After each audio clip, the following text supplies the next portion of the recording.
Right, good afternoon, members. Welcome to today's Budget Monitoring Subcommittee. I'll go through we've got a few small items of business to deal with before we get to the main item of business today. So I'd firstly just welcome everybody. Item 1 is apologies for absence. I received an apology from Assembly Member Arnold, for whom Assembly Member Desai will be standing in.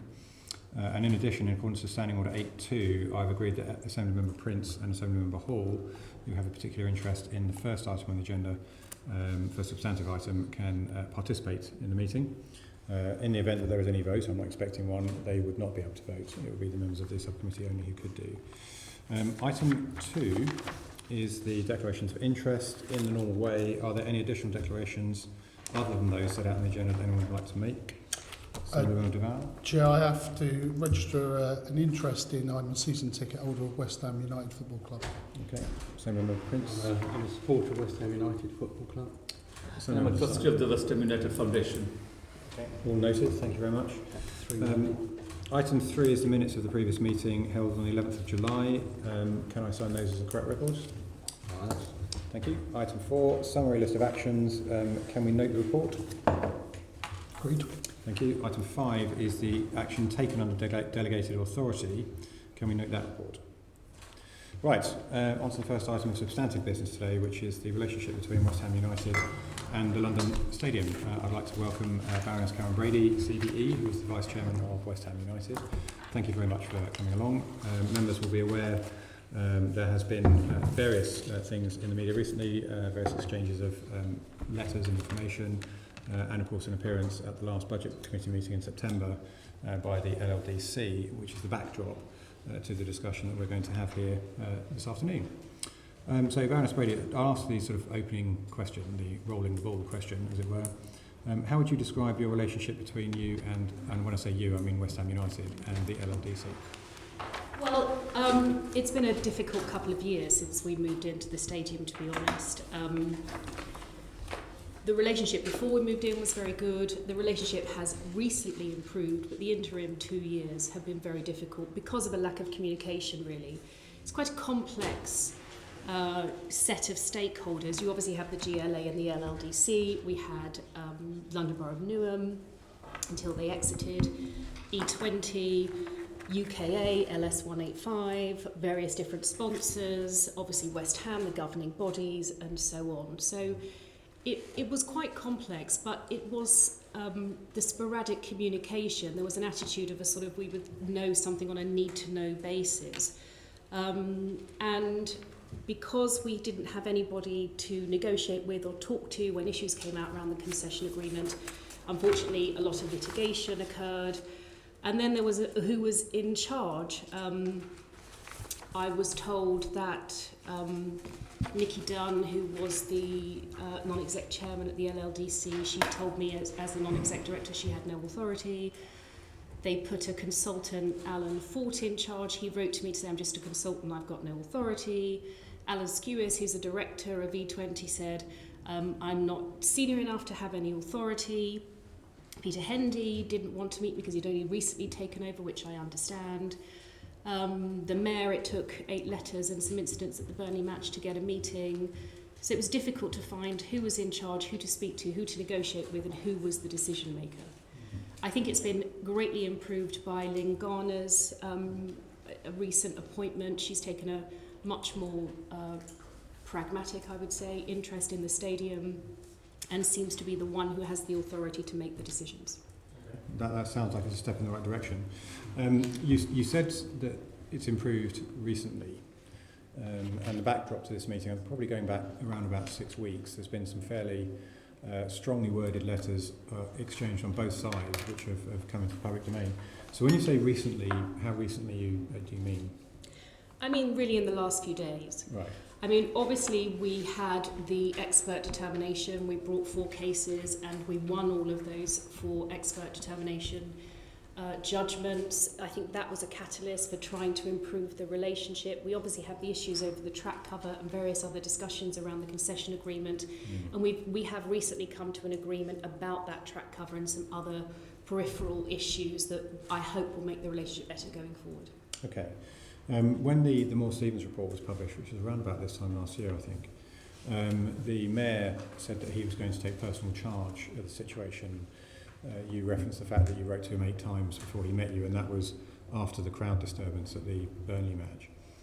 And I believe that meeting was around security rather than anything else. Am I correct in that? Yes, it was predominantly around the security and the stewarding and the level of resources, but it was also, I think, much more about his statement that he was going to take charge of the stadium, and where did that leave us in relation to the various different outstanding issues that we had. Okay. How many times after that meeting has the Mayor met with you? None. None. So he's met you once? Yes. Okay.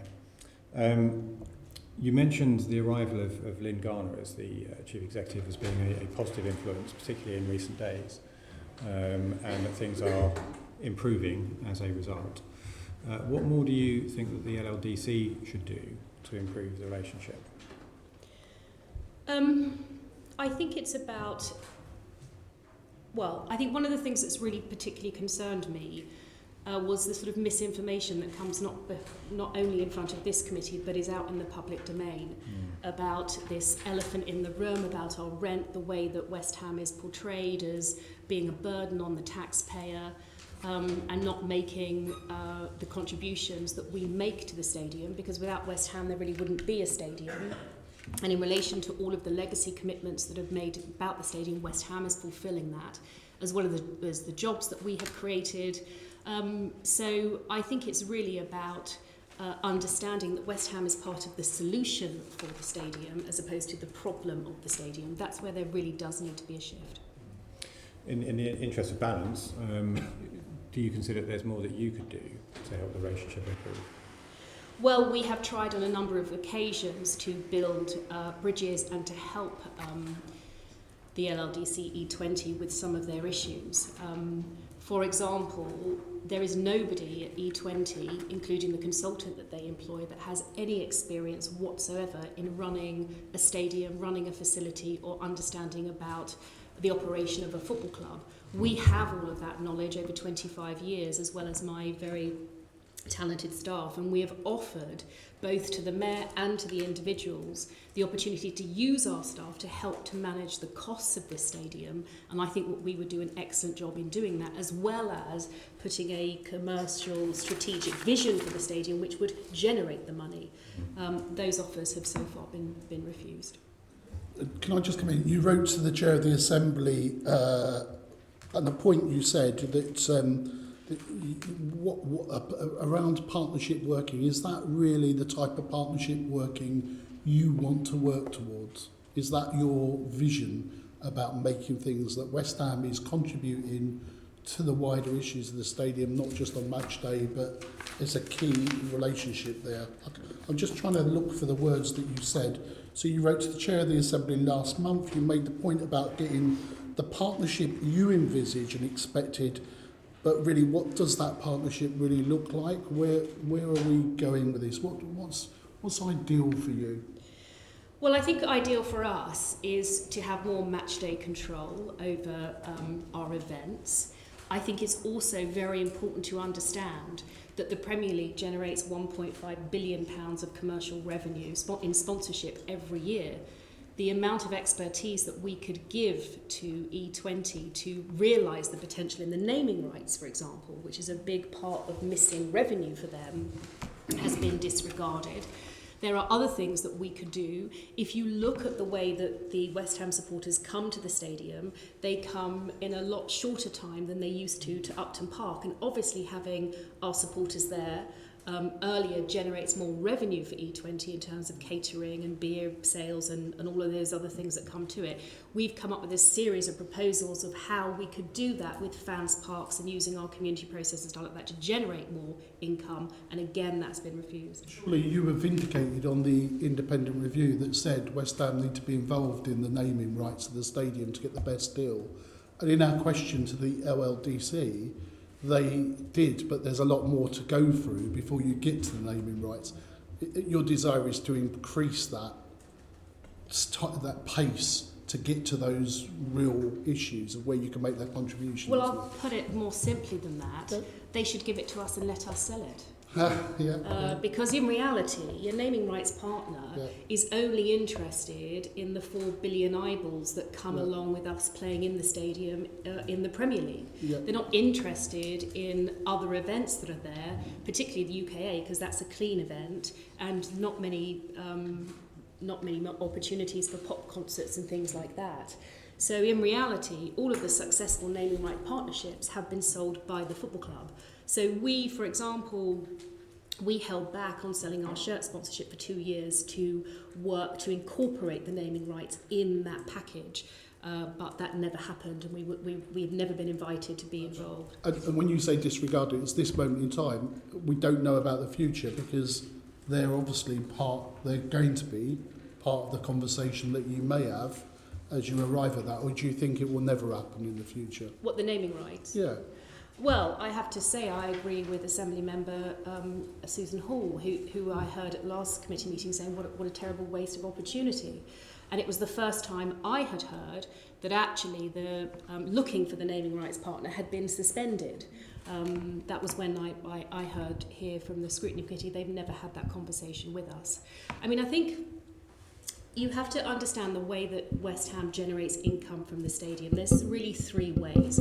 One is the rent, 2 is the catering and porridge revenue, and 3 is the naming rights. And collectively, that should be generating about £7.5–8 million a year worth of income for E20. Obviously, the rent is paid, the catering is delivered, because we deliver both of those things, but the one piece that is missing is the naming rights revenue, because that's not something we're in control of, so we can't deliver it for them. And that's left them with a hole in their numbers, and I don't think that hole should be there.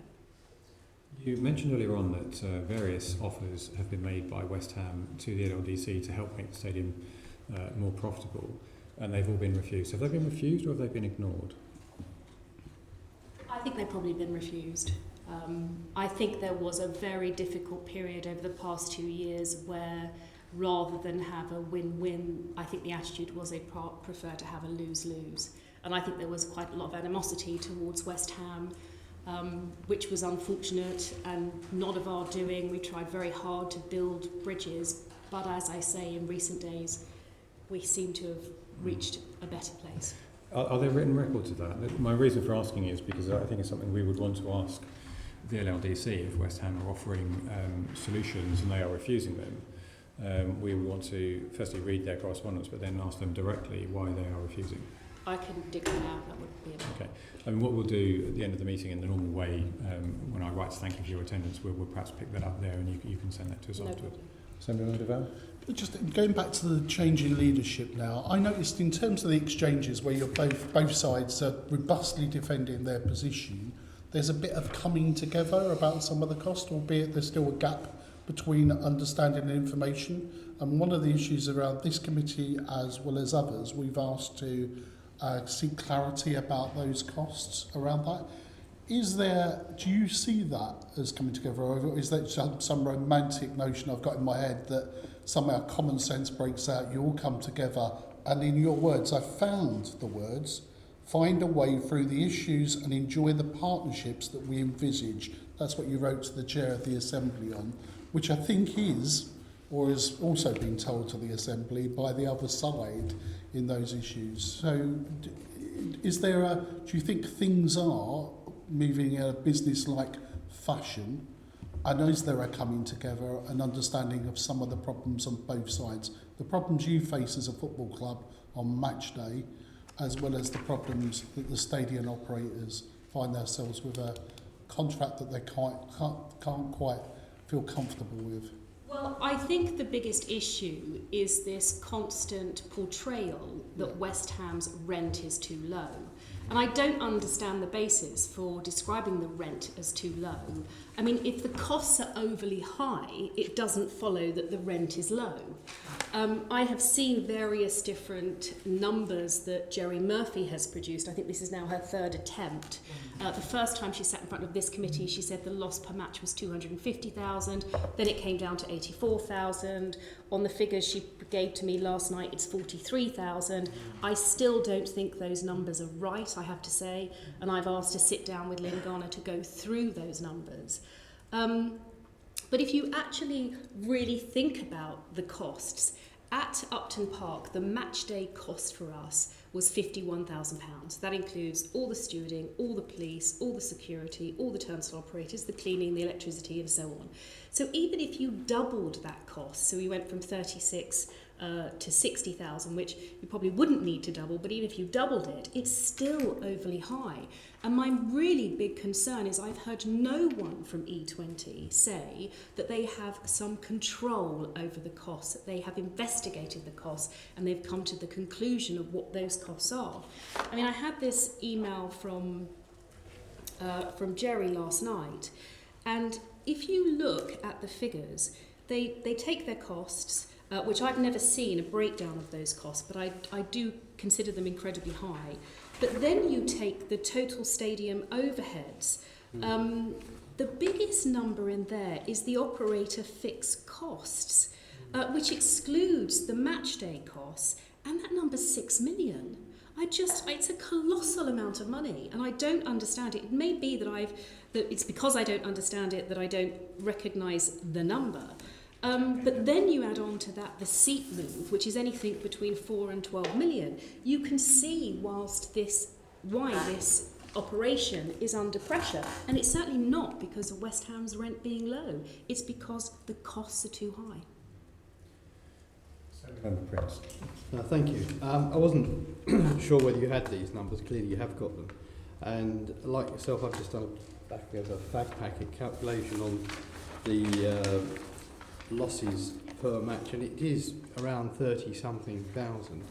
So I don't know, have you any idea where you think the £200,000 figure came from, or how they were claiming that was what they were losing every match? I think it was just a mistake. I think Jerry Murphy said it was a 250,000 loss. I think she got confused between loss and cost.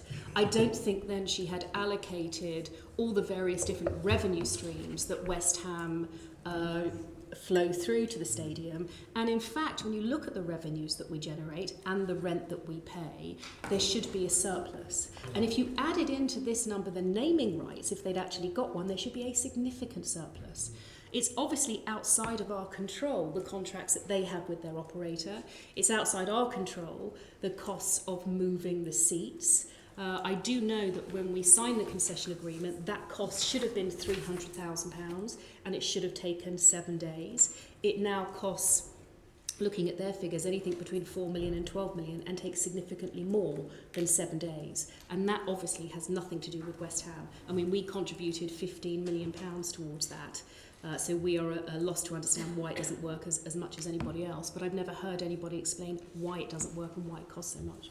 Do you think that at the moment they use scaffolding, I believe, do you think there could have been a better system they could have adopted? Well, we were sent a video which we shared with our supporters on the video they sent us of how the seats were moved, which we accepted in good faith would be the mechanism used. The final solution operates nothing like the video that they sent us. But I don't know what happened between the decision that they made in the video they sent us and the final system that they implemented. I have been told that because the Rugby World Cup was going in, everything had to be changed and costs escalated and the system didn't quite fit what it was meant to fit. But I think that this is an ongoing cost which can't be contributed to West Ham. It's because it's a multi-use stadium, but I think that there has to be a long-term solution to that to make sure there's a seating system that works, that's cost efficient. So, would you say then that if the events were run in a slightly different way, if you were in charge of running the stadium on the not running the stadium but running the events, and that you had the naming rights, that you would be able to show a profit on a per match day basis? Well, I think that the first and most important thing is to control the costs. I think that everybody has been looking at this whole situation the wrong way round. What they're saying is the stadium's losing money. Who's the only partner at the table that has any money? That's West Ham. Let's ask them for more money. When in reality, if you're a commercial organisation looking at this operation, you would say to yourself, why does it cost so much money? And let's understand the real business foundation for those costs and make some real improvements to reducing those costs, I believe we could help them do that. I can only offer our services. I can't force them to take it. Have you offered your services? About 15 times. Yeah, about 15 times. And then, of course, you have other situations. As I said, the cost of moving the seats. It's incredible high amount of money. Then you've got UKA to move those seats. They obviously don't pay any rent, and I make no judgment on UKA, who we have an excellent relationship with. But they get 15,000 people to an athletics match, and it costs £4 million to move the seats. You can see how this is not an equation that overly works for anybody. Member Hall.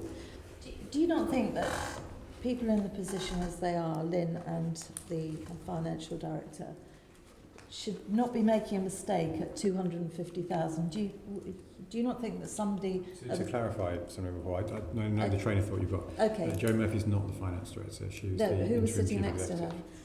executive. I wasn't at the meeting, so I don't know who was sitting next to her. I think it was the finance director that was next to her, Mm-hmm. who was feeding... Fine, carry on. Who was feeding the figures. So, for clarity, we were told, without doubt, it costs the taxpayer, in effect, £250,000 per match.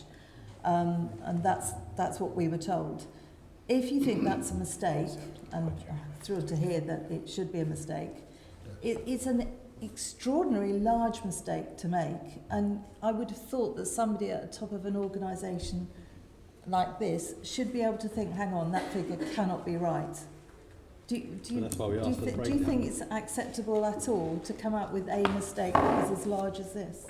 Look, I find it incredibly unusual that this committee should be misled with the figures that it is given. This committee should come away with the impression that there is a loss of £250,000 for every West Ham match, which is clearly not the case. That is why I wrote to the chairman of that committee meeting to clarify that and explain that I didn't think it was correct. On the back of that, Jerry Murphy amended her figures to come to the figure of about 83,000. She's amended them again to come to about 43,000, and I still don't think they're right, which is why I've offered my services to sit with them and help them understand their costs and understand the allocation of their costs and really to understand what this, as she describes in her figures, as operator fixed costs of £6 million a season, which excludes any match day costs. I really don't understand what that covers. Yeah. No. And I think it's fair to say I chaired that meeting, and I did point out to members that I thought that we need to bottom out the actual figures much more, because it didn't seem right on that figure, and I did urge caution. And I think, as I say, we're getting clarity around the figures, and we're driving it further down at what's appropriate match day cost and what isn't. And But you can sense, Len, our frustration at being told that West Ham is creating this huge loss for the stadium when that just simply isn't the case. It's a case that the costs are too high, and as I said earlier, nobody from E20 has said that they have control of the costs, or even, frankly, that they understand the costs. Well, given what we were told, Chairman, I can only suggest they don't understand the costs themselves, because if you make such a howling mistake as to give us the impression that West Ham were costing the taxpayer 250k every single match, and for that not to raise alarm bells in the heads of the two people that we were speaking to, it is shocking in my... I think, in the interest of fair, because what I hear members, and I understand entirely the points that are being made, in the interest of fairness, Baroness Brady wrote, I think on that day, to Lynn Garner, no, to Jerry Murphy, who wrote to Assemblyman Duval on that day. That was the adjustment from the 250,000 to the 84,500. The 43,000 is a new development. I think it's probably fair to say that we need to interrogate them on their costing assumptions quite robustly, especially in light of moving forwards towards the budget setting. I would be interested in the Mayor's take on this. The Mayor promised that he was going to take personal charge a year ago. I find it strange that he has only met with the person responsible for running West Ham once, and that was in response to a big media event, i.e. crowd trouble at the stadium. So I think there's some interrogation that needs to be taken there as well. So this is obviously something we're going to have to come back to. The costings and the expense required to run the stadium is something that we're going to have to get into in much more detail. We're going to move on to the next section, which is, yes, that's something to say? Yeah, just about naming rights. Sure, yeah.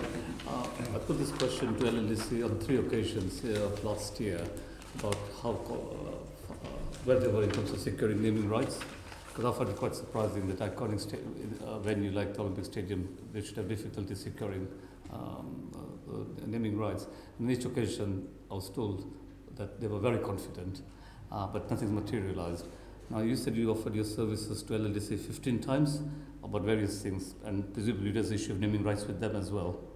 Yes. How confident are you of securing naming rights if you had the chance to go out and find someone? Well, I think there's a couple of points I would make. The naming rights revenue is generated by the opportunity for the naming rights sponsor at West Ham matches. So we gave up a number of various different opportunities within the stadium for the naming rights partner to take advantage of. So whether that was 10% of the LED, some signage around the ground, and so on. And that should generate, by their own figures, around 4 million a year. They get that 4 million, and anything above that is split 50-50. The marketing of the very first package of naming rights, I think, was totally ill-conceived. This was put together as a community proposition where you could sponsor a number of different venues in the park. Well, a naming rights sponsor, in the nicest possible way, is not interested in putting their name on the outside of a building. They're interested in the massive global audience that a Premier League club generates. So I think that that's why that fell down. And I think that I heard that it wasn't a good time to find a naming rights partner at the moment. I think that was what that was said at the last, that the wider economy isn't very good, that there's someone else in the market looking for naming rights. Well, these are unique opportunities. The Premier League generates enormous amounts of sponsorship revenue, and this is a wonderful stadium. There's lots of great stadia in this country, but there isn't one as iconic as the ex-Olympic Stadium. I would have thought it would be relatively easy to sell as long as you have the right proposition. But you can imagine if you're a naming rights partner and you're thinking about the opportunity, and you hear from committees like this that they're not really sure what opportunities they have to give a naming rights partner. They talk about maybe there's some value in the colour of the track cover, which I think is complete nonsense. And then if you're a naming rights partner, you think, well, do they have any rights that they can actually give me? So you can see how the market becomes tainted by the mixed messages. So I think that there needs to be a line drawn under it, and there needs to be a proper campaign, a strategic commercial opportunity that's brought together to sell these naming rights, and I think they would do very well indeed. Okay. Right, so we're going to move on to the next part, which is one of the various things that have occurred is that, of course, there is legal action that is in process, and Senator Deval is going to take us through that. I just get from you about the frustration of dealing with the various entities that you've had to deal with is that you've not taken it lightly to go to legal action on issues. Can you just remind the committee how many pieces of legal action that are outstanding and where they are in different timescales? And because one's involved in mediation as well, isn't there? Or is there? I don't know. Yes, I mean, if there was any alternative to going to court, we certainly would have taken it. Although I respect the process and I have faith in the process, it is always my way to try and negotiate a compromise. But it's very difficult when the interpretation of the concession agreement is seen from two different sides, and I respect the process and I respect that they wish to go to court. I mean, the first thing that we have had is in relation to the expert determination.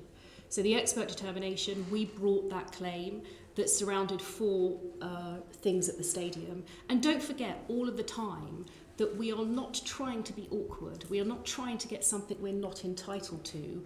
We are trying to hold the concession agreement as in its true form for the benefit of our supporters. And everything we do is always about putting our supporters first. And there were 4 issues that went to the expert. The provision of draft beer in the stadium, the issues of the televisions in the corporate lounges, that they should be able to show Sky or BT Sport, the provision of adequate hostessing and host services, and whether E20 should replace the track. In that ruling, the expert agreed that the draft beer should be supplied, and now they are going through the process of putting together a system that works and is in keeping with the lounges. That the Sky, well, so obviously we won that. We won the right to show the games on the televisions, and we were refunded £51,000 that had been incorrectly invoiced to us. They have to supply the hostess and host service. We were refunded £113,000 for incorrect invoices given to us, and the pitch surround, which was deemed not fit for purpose, in breach of the concession agreement, and had to be replaced at the full cost of E20. And we obviously had our costs refunded to us, which were over £200,000. So that, in a nutshell, is that expert determination. We've had a couple of other injunctions, both of which we've won. One was in relation to the Burnley match. The FA brought a charge against us for crowd trouble. We obviously have to answer that charge, but we can't do that without having the information from the operator, because we don't hold the safety certificate and we're not, unfortunately, in charge of the match day operation. So we asked E20 to provide us with the details so we could answer the FA charge, and that was refused. So we had to go to court to get an injunction to get them to provide that information to us, which we won, and they have done. That hearing is actually going on today. There was another injunction when there was a threat to put in a second tier of LED around the pitch, which we didn't think was in keeping with the concession agreement. That injunction was also won. Sorry, AD? LED. It's LED, the yeah. pitch side. Surround, yeah. And what was that injunction for? The LS 185 told us that they were intending to install a second tier of LED, and we said that that wasn't in keeping with the concession agreement. They disagreed. We believed that they were about to put it in. They had put it in the mid-tiers, you will have seen, without our knowledge. So we got an injunction to prevent them doing so, and that matter has been resolved. And then we obviously have the issues regarding the capacity, which will be coming to trial later this year. Is that issue been resolved? Is that the honour board issue that's referred to? Or is that different? The honours board, the advertising? Or is that separate? That's separate, but that has become part of a bundle of things that I have resolved with Lynn yesterday.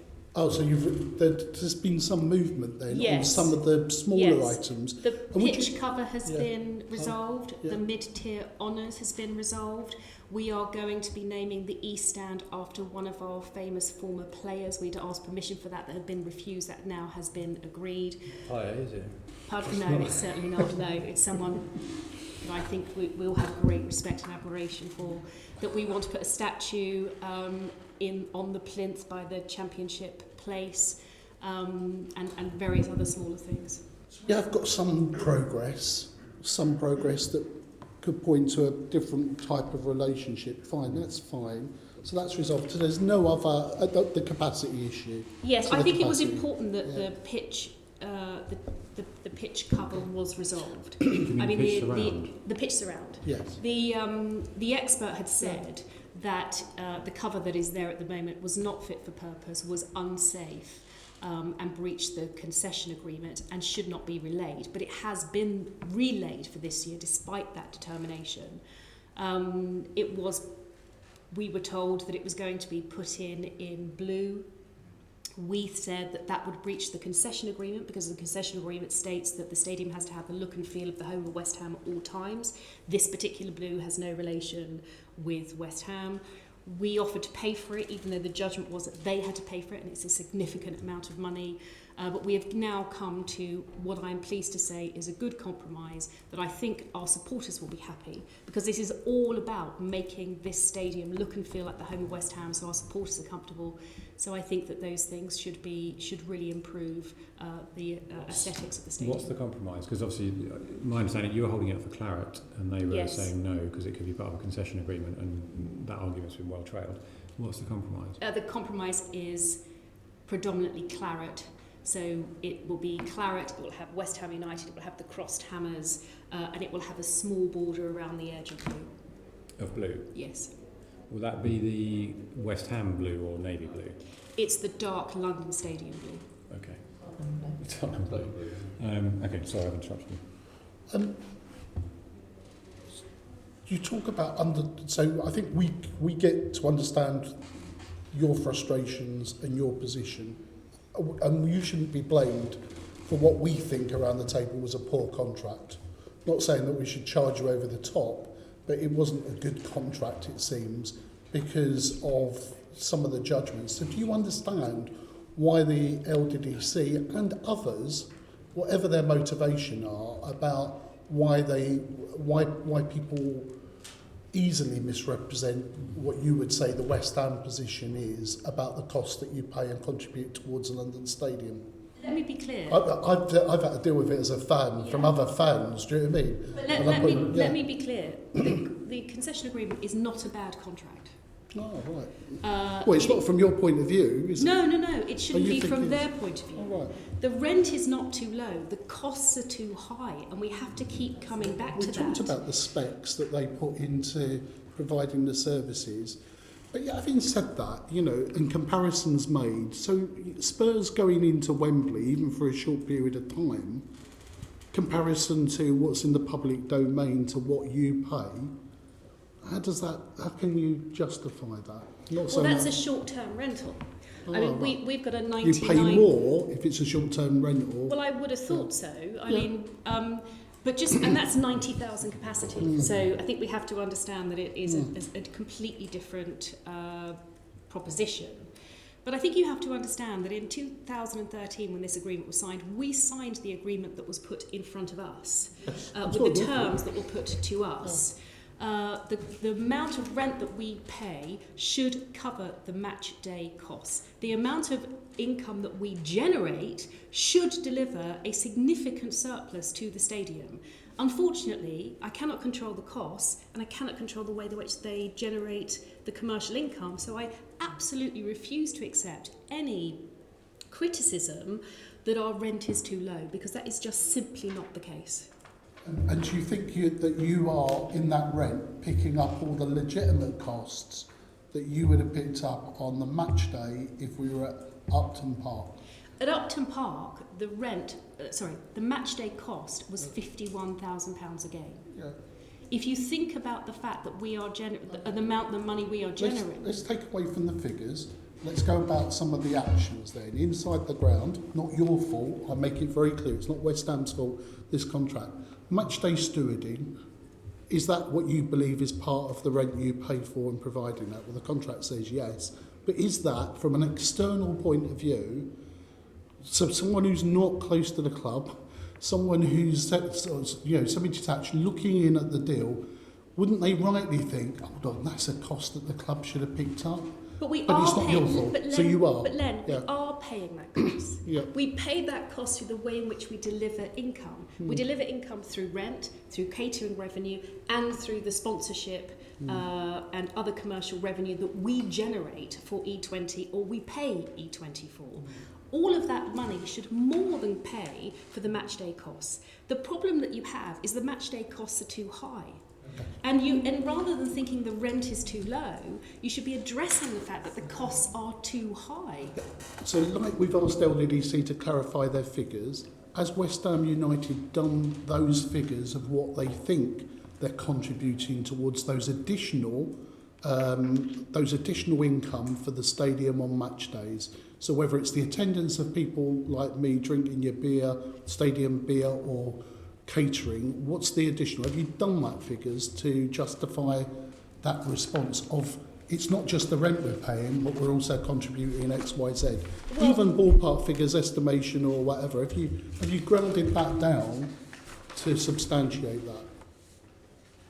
Well, look, what I don't know is the costs. I know the revenue, or I know certainly the revenue that they say they generate, because I don't see their revenue either. Yeah. So I know the catering revenue, but if you think that the catering revenue generates is over £5 million, but they're only taking £600,000 of that. It's a minuscule amount. But I'm not responsible for the contract they've signed. They need to supply you. But if they supplied you with that information, could you do an estimate of what you think West Ham are contributing over and above the rental income and the additional, because you're paying a little bit more than rent, because we've seen that within the figures, because you're paying for some extras, and it's increased from the original rental fee. I just want to, I want you to present the best possible case. So I just want to see. Well, just off the top of my head, I can tell you the rent is close to £3 million with CPI and the fact that we pay £230,000 for some static signage.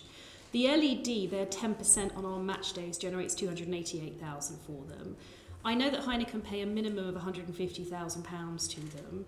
I'm told that the advertising on the hospitality screens, this is what Lynn told me, generates £120,000 for them. Catering we know is £600,000. There's other sponsorship income which is in Jerry's figures, which I don't clearly understand. That is generating millions of pounds. The problem is not the money that's generated. Come back to the cost of the high cost. Okay, well, we'll have a look at that once we get all the figures together. No doubt we might come back to you on that. Chairman, could I just say, could we perhaps ask officers to get us some comparisons that we could look at what other clubs? Well, we can ask them, but whether clubs would be willing to disclose that information, I think is a... I mean, to be honest with you, I think... I've seen you something wrong. I would be I really do want to interrogate this £6 million fixed operator cost, because just some rough calculations I've done now, £6 million divided by 21 games, which was West Ham's number of games last season, would have generated a cost of £286,000. Divided by 25, which is what I think Jerry Murphy did at the meeting last month, is 240k. And if we're hearing that at Upton Park it was £51,000 cost per match, that is £1.07 million a year for 21 matches and 1.27 for 25. So it's wildly out, and I really would like to get underneath that figure. I think it's a reasonable case to make that figure needs some interrogation. So just that figure, rather than comparing with other clubs, I think is where we need to start. But I'm not ruling anything out, because I think we do need to understand why the LLDC's costs are so high as opposed to anybody else's. Now, of course, one of the cases that you outlined, which seems to be the biggest and costliest case, is the one about capacity. Yes. So the timelines for that, you're in the courts now? Have you got dates? The 19th of November, that trial starts. And are you in a position to tell us whether there's any discussions between you and the LLDC to seek to resolve that before it finally gets in the courts? I think it would be very difficult to discuss the whole case or any aspect of it in front of this committee, Okay. so I have to apologise for not being as straightforward as I would like to be about that. No, it's fine. We understand that. Can I just, in terms of us, it is significant in terms of capacity, both for the club, and that's why you're in the courts about it. It's that just, Well, is it a big issue? Well, it's a big issue for us because our cases, we're entitled to the seats in the stadium, and their cases, we're not. So we haven't been able to resolve the matter between us, so we are letting the justice system decide. We're in court, we'll both fight our case, and one party will come out as the winner. I mean, the costs are significant, probably cost £2 million each, I think. So the loser picks up the costs. And just on so, all right, let's put that, because that is a significant case. But in terms of the other court cases, do you think, as much as they're what you described as misrepresentation of the position, is that for them, the rush into the courts, as they would describe it, I don't see that. I see defending interests, which I'm trying to think, if I was in your position, what would I do and how would I do it, is a barrier to getting to where we need to do, which both parties said in different language that you want to get into this partnership of where there's a respect for an anchor tenant that's there for some time, there's a respect for your expertise that you can contribute to the stadium, there's a better understanding about the cost involved and the contributions made for those costs. how do you get through some of these barriers to get to that ground of where people start doing the deal? Do you know what I mean? I've used the phrase that actually you can pick your friends, but you can't pick your family, and actually you're part of the stadium family. LLDC needs to realise that. I think you have said to us that you want to be part of that family, but you feel you're locked out by the way that the events have occurred over the last 2 years. Look, I mean, I don't think we could have done more to avoid the situation, but it's very difficult. If you say, I think we're entitled to X, and they say, no, you're not, and we're not giving it to you, you either accept that they're right and you're never going to have it, or you have to go to court to fight what you think is your right. So it's not that we want to be litigators, that we want to be in court with our partners. We much prefer a completely different relationship. We've never had or been put in this situation before, but every time we're fighting for what our supporters want and deserve from the stadium. I don't think people understand that we've moved into this stadium and we're going to be there for the next 97 years. It is not like renting a shop when you say, I don't like my landlord, I don't like this shop, I'm going to go down the road and get another shop. You can't get another stadium. So here we are. We have to fight for the rights because they're not granted to us. We don't think the concession agreement is ambiguous in these regards. I think you have to remember that of all the parties involved in this scenario, I'm the only one who was there, both in 2013 and still here in 2018. So I understand where the concession agreement was going, what it was intended to be, how it was drafted. But I don't make any judgment of E20 fighting their corner. They are fully entitled to do that. But I think that there's been a view that the public perception, as we've gone through today, is that West Ham cost the taxpayer a lot of money, and we've accepted, I hope now, that this is not about low rent, it's about too high costs. But I think the situation is everyone is terrified of doing anything else with West Ham because there's more criticism. So maybe it's far easier for there to be a legal judgment which takes the responsibility from any one individual to come up with any solutions. But as I say, I'm very encouraged by the respect I have for Lynn, the way in which she is trying to resolve matters, and more importantly, that she's made it her priority. And she's made herself the authority to go and do those deals. So hopefully we'll be a lot better going forward than we have been for the past 2 years. Thank you. Right, I've seen Assembly Members Hall and Prince in that order. Okay, Assembly Member Prince, pass as well. Just one wrap-up question on this section then from me, which is that you've just talked very positively about the new Chief Executive, and we've all met her, and I think she's made an impression here as well, which is good. You said the relationship is improving. The court case over capacity could very well prove to be a decisive one way or the other. Would you see that as the last case necessary to make the contract unambiguous, or is it likely in your judgment that there may be more coming down the line? I think that would be the last major issue, having dealt with some of the look and feel issues. I think this would be the last major issue. I mean, from my point of view, I'd much rather be using my energies to focus on making this stadium the jewel in the crown for London. I mean, it is a fantastic stadium. It represents everything that the Olympics was fantastic before, but it is a long way from being the best it can be, a long way. And to me, that's a real shame. Thank you. We'll move on. Assembly Member Prince. Thank you. When he took over E20, the Mayor said that he would look to renegotiate deals.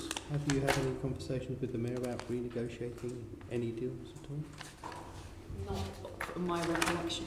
No. I mean, I've had the one meeting with him. There was no negotiation about deals. Did he discuss that he might, at that meeting, did he discuss anything around the terms that West Ham currently enjoy? Or obviously, I don't expect you to divulge exactly what was said at that meeting, but was anything mentioned about renegotiation or about how lucky you are to have the deal that you've got? I think there were. I don't overly remember, to be honest. It wasn't a very long meeting. It wasn't overly productive. We said that we had issues. We said we were going to the expert determination, and it would be better to try and resolve these matters before that started. There was no agreement that should be resolved beforehand. So, Did you give any undertaking to keep a constant dialogue with you to get his hands dirty? You know, no, but to be honest, I mean, I'm sure he has many things to do in London, and I'm sure the stadium is just one of them. I think that the reason he became involved is because he had nobody else to ask to resolve matters for him. I think the appointment of Lynn has helped him to make his decisions about the stadium. Same with members of Val.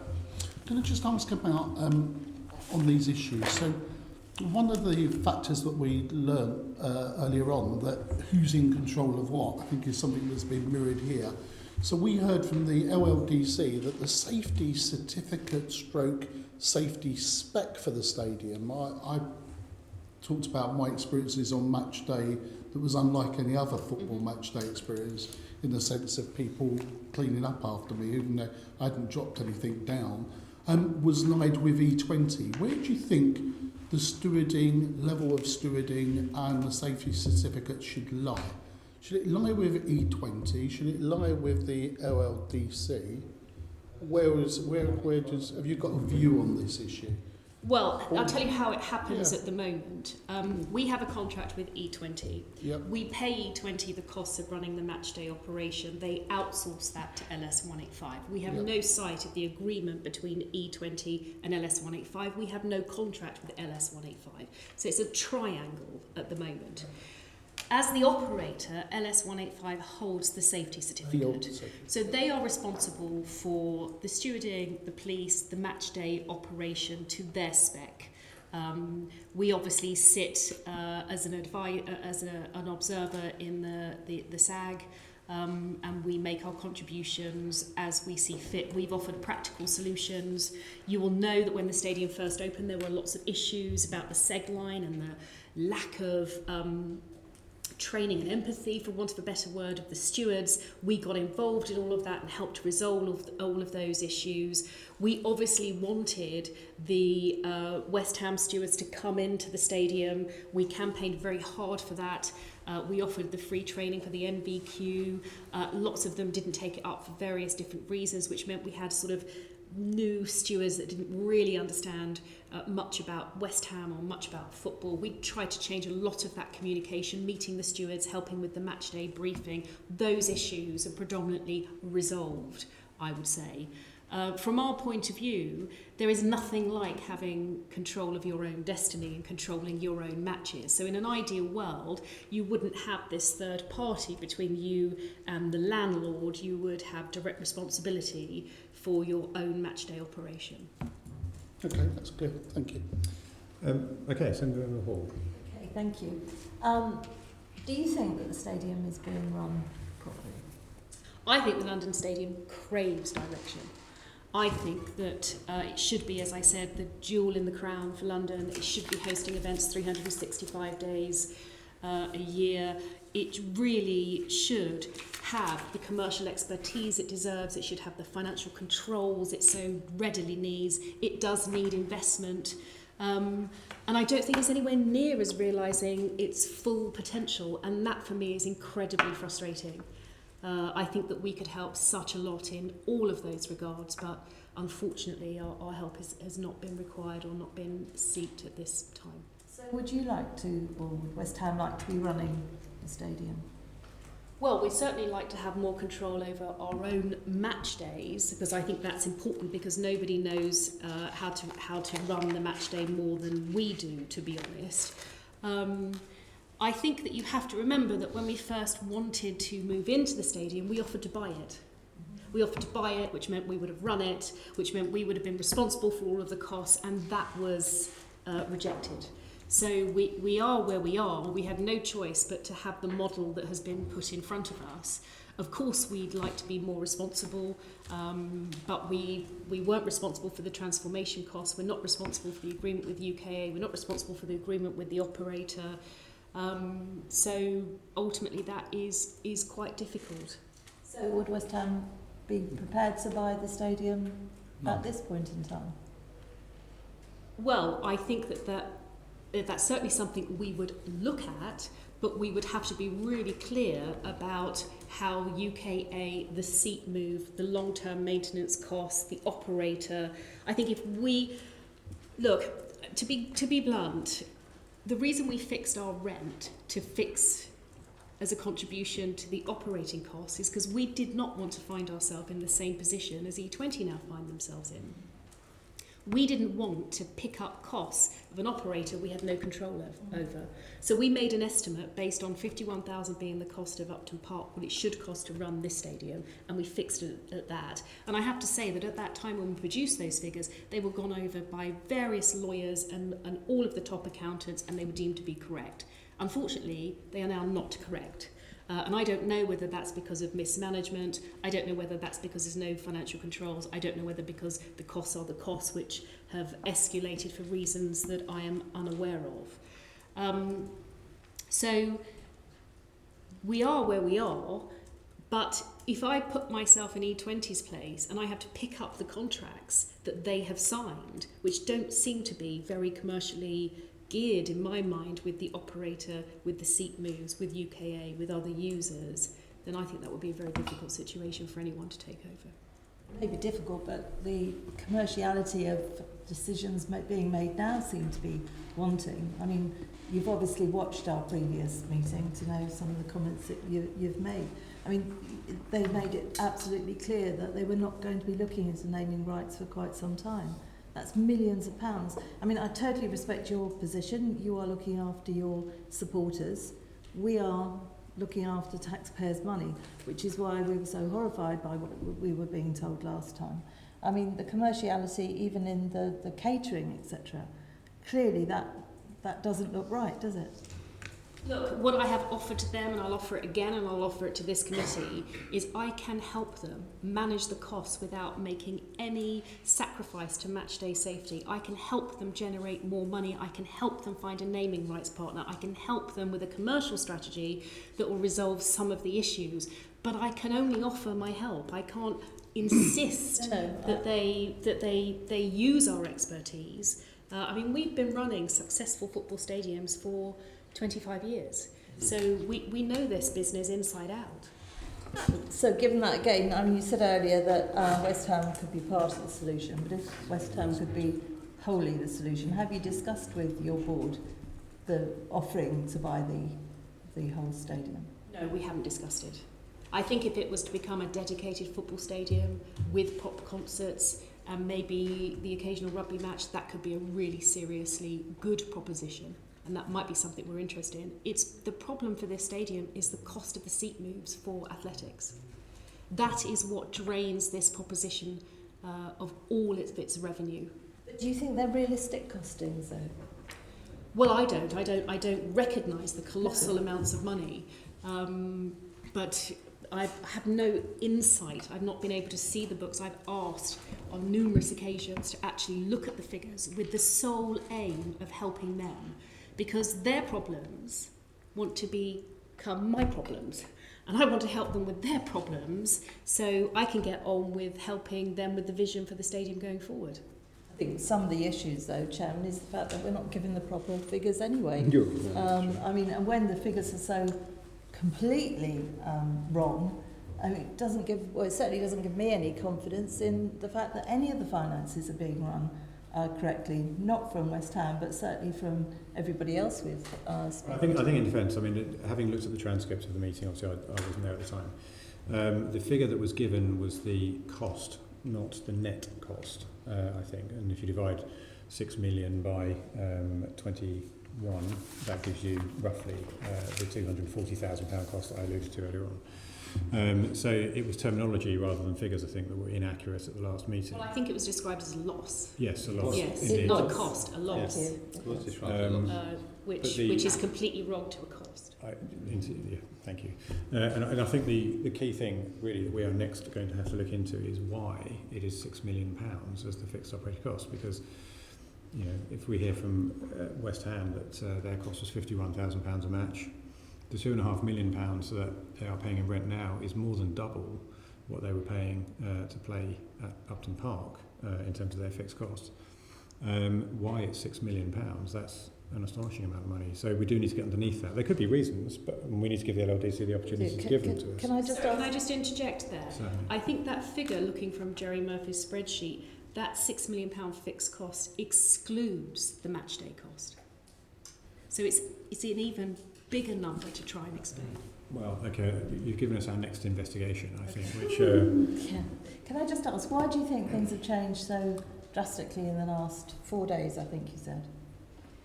I think there's been a common sense approach. But why now? I mean, I'm new to the Assembly relatively, and when Lynn, sorry I've forgotten her name, said that she was brand new to it, I think she said it in the meeting, I assumed she'd been there for a couple of months maybe. But it's not, it's been since February, hasn't it? Yes. That's not new then.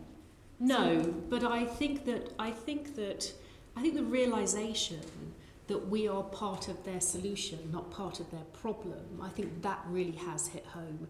I think the problem with the track cover was the fact that they had to replace it at their cost. It was deemed unfit for purpose, and a breach of the concession agreement. They knew they had to replace it. If they went ahead with the blue cover pitch surround that we didn't want, we would have then been in litigation because it would have breached the concession agreement because it's not the look and feel of West Ham. And I just think some common sense kicked in, and they thought, Suddenly. hang on a minute, there is no value in the colour of a pitch surround to a naming rights partner. This is a deal that has to be done, and with that approach we've done a deal.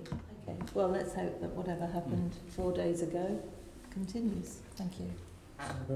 Thank you.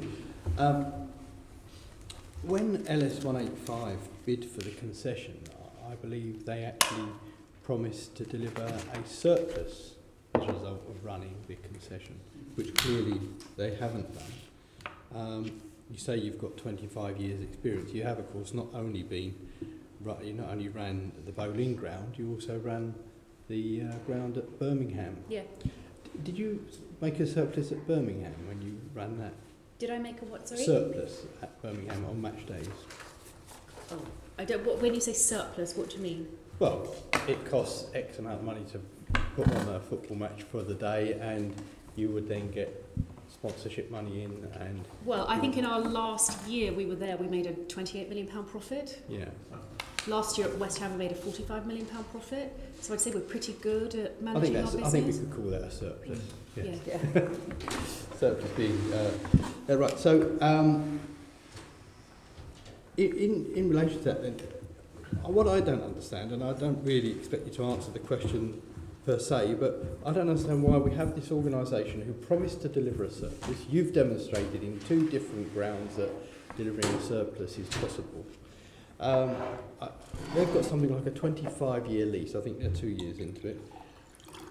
Why could you perhaps understand why would one continue a contract that's clearly failing for another 23 years when there are options to make a surplus? Look, I have to be honest with you, I haven't seen the contract. I've asked to see it, but I haven't been given permission to actually have a look at it. So I don't understand what the terms are. I wasn't part of the negotiating team. I wasn't part of the selection process. I wasn't part of the appointment. I don't know what the contract says. I don't know what the responsibilities on either side are. I don't know how the cash flows. I don't know who picks up the costs. And without really looking at it, I can't make a comment at all. We can ask for that though. Yeah. And we will. Okay, I think you made the offer. You would be willing to sit down with E20 to help them look at that from a better business perspective.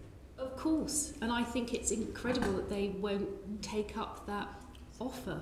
If someone smarter than me can help me improve my business, I would be incredibly grateful. If anybody said to me, I can help you improve your business, let me help you, the door would always be open. And that's what in business is always about. Lifelong learning, using expertise when you can have them, particularly as it's completely free. And there's no commercial conflict because we're not an operator or an alternative operator. So do you think that possibly is the root cause, is that the whole system, the E20, the LS185, LLDC, they don't have the experience of commercial acumen like West Ham do? I think it would be very hard and unfair for me to make any comment.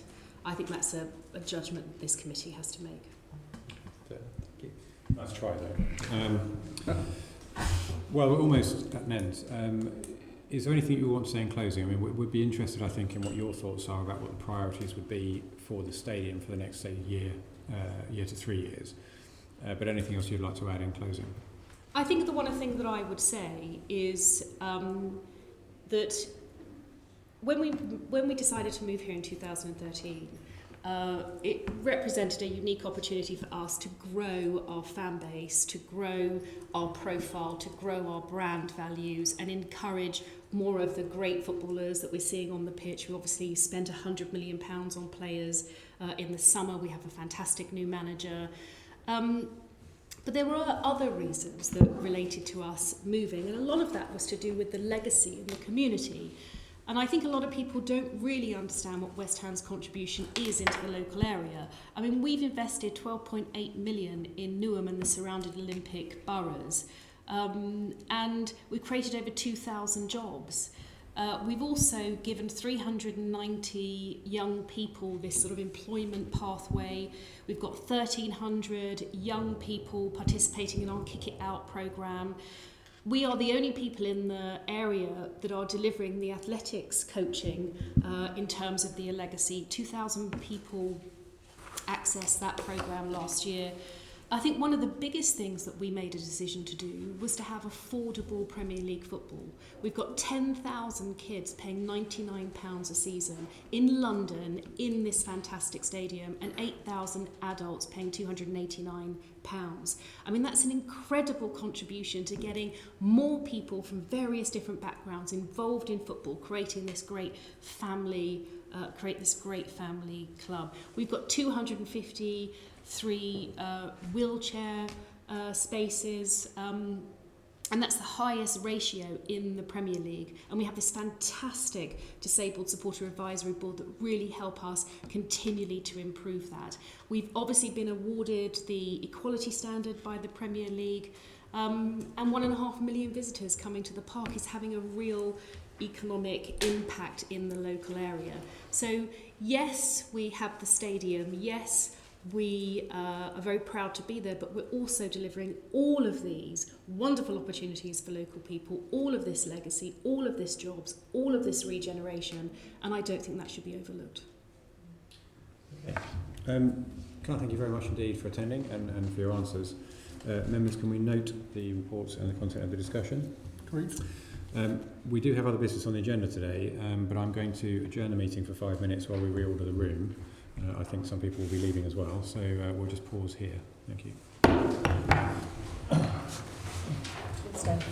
Yeah.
Okay, welcome back to the meeting. Item 7 is around the Housing Infrastructure Fund, and we have a range of guests who've joined us at the top table, so I'll take them the order of my briefing, which is unhealthy for me, not the order that people are sitting in the room. So I'll start with Judith Carson, who's the Senior Area Manager Northwest for Housing and Land at the GLA. David Galley, a very familiar face, Assistant Director of Group Finance at the GLA. Martin Tedder, who is the Strategic Spatial Planning Manager from Transport for London. Michael Mulhern, who is the Chief Executive of the OPDC. And Doug Wilson, who's the Chief Operating Officer of the OPDC. Welcome to all of you. Thank you for your time this afternoon. Opening question is to David, which is the usual scene-setting question. If you could describe what the Housing Infrastructure Fund is, what it does, and what it means for the Mayor's priorities, please. Right, okay. Maybe Judith maybe able to chip in on more of the background, but certainly from my perspective, the HIF fund is really a mechanism by which the Mayor's housing priorities can be taken forward. It's potentially huge sums of money for the GLA and also for the boroughs, two streams of funding. Forward funding, which is where the GLA bids we've made come from, and the MVF funding stream. The key issues, I guess, for me from a finance point of view around HIF is that it does give not only an opportunity for housing priorities to be taken forward, but also it really kickstarts OPDC if, as I'm sure we hope it's going to be successful in its bid process.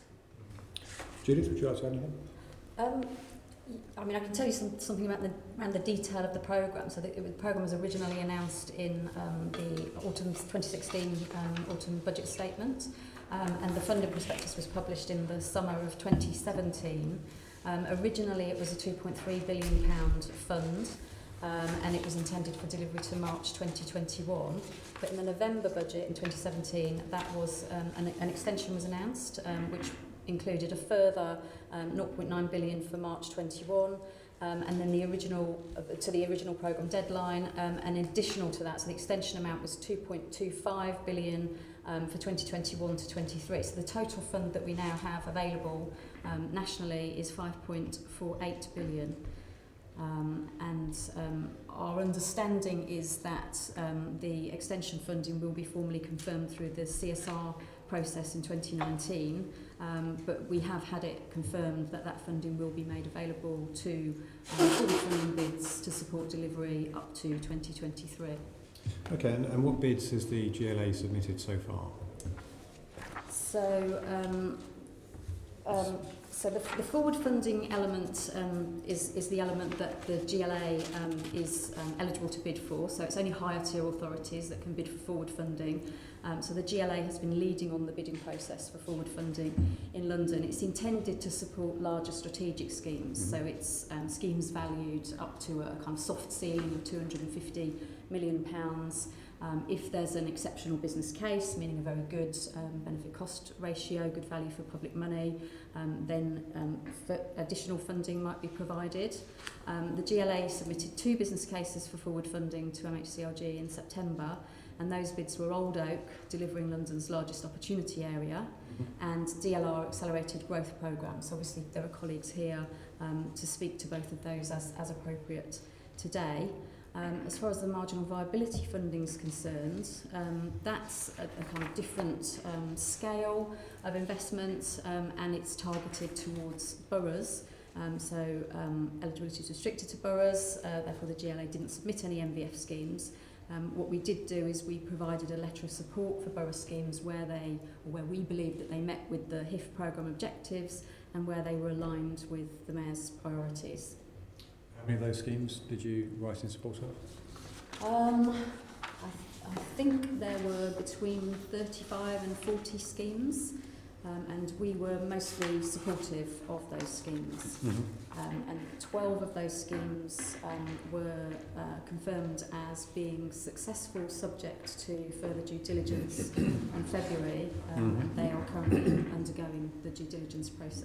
Okay, so you mentioned that there were 2 bids that went in September, and that was Old Oak and the DLR bid. Are there any others in the pipeline? Yes, there are 5 other bids that are currently in the pipeline. There are 2 further bidding deadlines, so one's on the 3rd of December this year, and the final bidding deadline's on the 1st of March, I believe, next year. We are continuing, that they're very sort of large, complex schemes, so we are continuing to engage in the co-development process with MHCLG. Yeah. And obviously looking to submit by the March 2019 deadline. At the current time, we don't have any internal approval to submit any of the schemes, and they're very much a work in progress.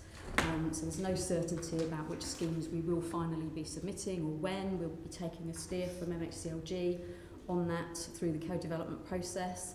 And at the current time, we're obviously continuing to develop and test different delivery options to ensure that they meet MHCLG's gateway criteria and provide good value for money, and that they are in fact deliverable by 2023. Because the ones that we've picked up in the background notes for this meeting are Meridian Water, Royal Docks, East London Line, London Riverside and Thamesmead. Is that accurate? Yeah, I mean the bids are intended to target designated opportunity areas, and obviously there's a good geographical spread in the ones that you've mentioned there. So those are bids in process, not yet submitted. Yeah, that's not in the public domain yet, but yes, those are the bids in process. Okay, I apologise for outing you then. Yes. Sorry, I could see the discomfort. I didn't realise that was sorry, that's probably my fault. Okay, well we are going to talk about the 2 that have been submitted in a bit more detail now. So that's the OPDC and the DLR ones. So Assemblyman Prince. Thank you very much. Thank you. First question is to Michael. Can you outline your bid for HIF funding, and did it change during the co-development process? So the bid, what we're seeking from the HIF process, it's a complementary package of investment and funding. HIF bid itself, we're seeking £250 million of funding direct from MHCLG, and alongside that is a package of intended support from the GLA about our operational, about affordable housing grant, potential access to public finance if that's required. And ultimately what that package of funding and financing does for OPDC is builds the first pieces of infrastructure in Old Oak North. It effectively builds an east-west road from Old Oak Common Lane to Scrubs Lane, which we call Park Road. That's got 2 bridges and an underpass. It's a street with the utility infrastructure that goes into that. There's an energy centre and an electrical substation. And then what that key new road unlocks is directly unlocks 10,000 homes and 5,500 jobs, and in total unlocks 13,000 homes, 13,100 homes and 23,000 jobs through that focused initial public sector investment. And by investing that public sector money up front, it then de-risks what is a very complex site by putting in that key infrastructure and makes it attractive, or de-risks it to the point where the private sector can then feel the confidence to be able to go in and take on delivery of the rest of that land. Okay, that's very kind. And this one's to Doug. There you are. Has OPCD come to an agreement with Network Rail about the land transfers? And have OPCD have the land assembly plans in place to start work with the HIF bid? Yes, we've been doing quite a lot of work in anticipation of the HIF funding, particularly with Network Rail. As I think you're aware, there's a memorandum of understanding in place. We're working under the auspices of that, but taking a slightly different approach to what was originally envisaged in the MOU. The approach there was that, subject to OPDC satisfying some conditions precedent, we would get all of the public sector land transferred over to us. Right. What we're talking about now is specific pieces of land that we need to progress with the scheme mix just outlined. So we're in discussions with Network Rail. We have commissioned a joint valuation of those sites so we can agree on values, and we're looking at the associated operational issues in terms of Network Rail's needs for some facilities that will need to either be accommodated within the sites or moved elsewhere. So that's all actively progressing, and we're in discussions with other landowners in the area as well. Okay. That sounds quite positive, but part of the problem is, isn't it, that the MOU doesn't actually specify which bits of land are going to be transferred or could be transferred, does it? There was a schedule of plots attached to the MOU, but it was recognised at that time that there was a degree of uncertainty about it. So not all of them will necessarily be required, but equally we've since identified sites that weren't picked up in that schedule, but Network Rail are honouring the spirit of the MOU and discussing these sites with us as So well. is it not worth revisiting that MOU to get a clearer picture so that everybody knows where they are? Because clearly you and probably Network Rail have a better handle on what is going to be happening there. And would it not be a sensible thing to do to actually agree finally who's going to get what? And then you can move forward with more confidence. And as you were saying, part of the issue, sorry, you weren't saying, Michael was saying about giving the private sector confidence, surely that would give them more confidence. That was an option that was considered, but the view generally was that we'd simply lose time by revisiting the MOU, as long as both parties were happy to work within the constraints of that. And again, from our perspective, the major objective of the MOU when it was signed was to stop Network Rail disposing of these sites, and that objective's been achieved. Yeah, I think I'd add to that. I'd say, I mean, the last point Doug made there is, it was really one of the most important parts of that MOU in the first instance was ultimately to stop a sale of public land, which Network Rail, they've got their own targets of land sales that they need to do to deliver homes. We were quite keen to stop that, and effectively what we're saying now is the principle of the MOU has achieved that at a principle around sale of land and existing use value with a potential share of overage, and that's a sensible starting point for discussion.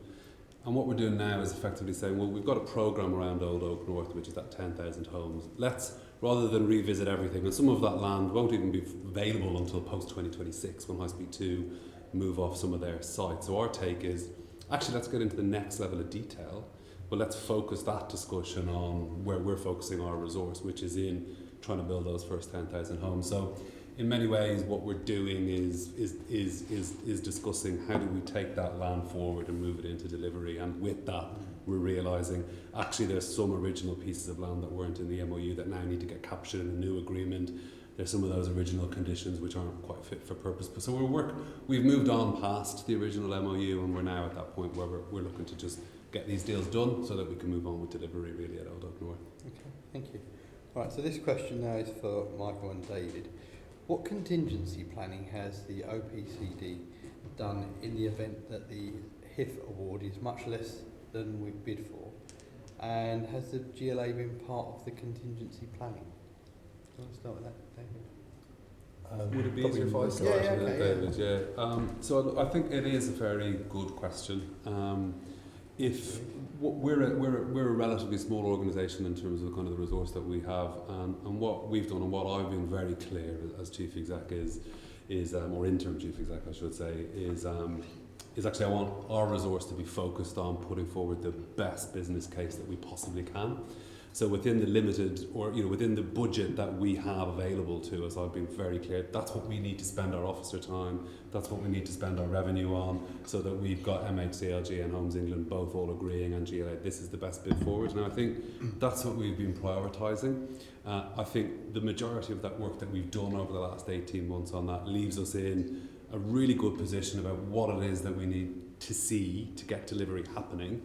And I think we're in a really good position. We're hopeful for positive statements in the not too distant future. And even if the statements are, well, actually, it's very good, but we need to see elements change, well, we'll work with that. If the answer is anything else, we'll have to deal with that when it arrives. But we've been pretty much focusing all of our efforts on putting our best foot forward at the moment. But the question was, do you have a contingency? Do you have a plan B or a backstop? Yeah, there's always a plan B. I mean, the work that we've done today effectively demonstrates how delivery happens. What a plan B would be is other ways to fund that same plan, which, you know, securing a sizable chunk of public funding is the best way to go. If that's not there, there will have to be other options about how we fund and finance that in different ways, which may manifest itself differently on the type of place that gets built. But yes. Just to add to that, David. I mean, just say that as part of the development of the bid, there was a whole series of options and different appraisals that we looked at, which were actually helped enormously by the government changing the key criteria of spend having to be completed from 21 to 23. And suddenly, you know, that allowance really, I think, changed the game as far as I was concerned, sort of giving a credibility to a longer term plan, a more rational plan for how OPD's HIF bid could go forward. So in terms of the contingency planning, I think that was a key element about how the bid actually developed. The other thing I'd say is obviously we have a GLA contingency provision that we'll need to draw down as part of the budget process that will be developed in the next couple of months. Really dependent on whether the bid is successful or not successful in terms of all the work that Mick and Doug have done in preparing the bid. So there's a contingency provision, there's a revenue provision there to keep the operation going if there was perhaps a delay in the announcement from government, or indeed whether the announcement wasn't quite the full bid that we want approved. What you're saying is, as long as we get something close to the money that we're bidding for, we can manage that. Obviously, clearly, if it was nowhere near the money that we bid for, let's say bidding for 250,000 and you get 100 million, then that might be a problem. Again, probably from... I mean, I think it's worth mentioning that part of the process, that question was posed by MHCLG, in that one of the options we had to look at was what would you do if you had less funding. Yeah. And we spent quite a bit of time and effort on that, but we can't come up with a solution that actually works for less money. So in answering the question, we came up with something that would be poorer value for money, but that was the best we could do. So okay. they're looking at that as well. Right. Now, this is a major, David, this is a major project, and the question I've got here is, how are you managing the risk of delivering this project?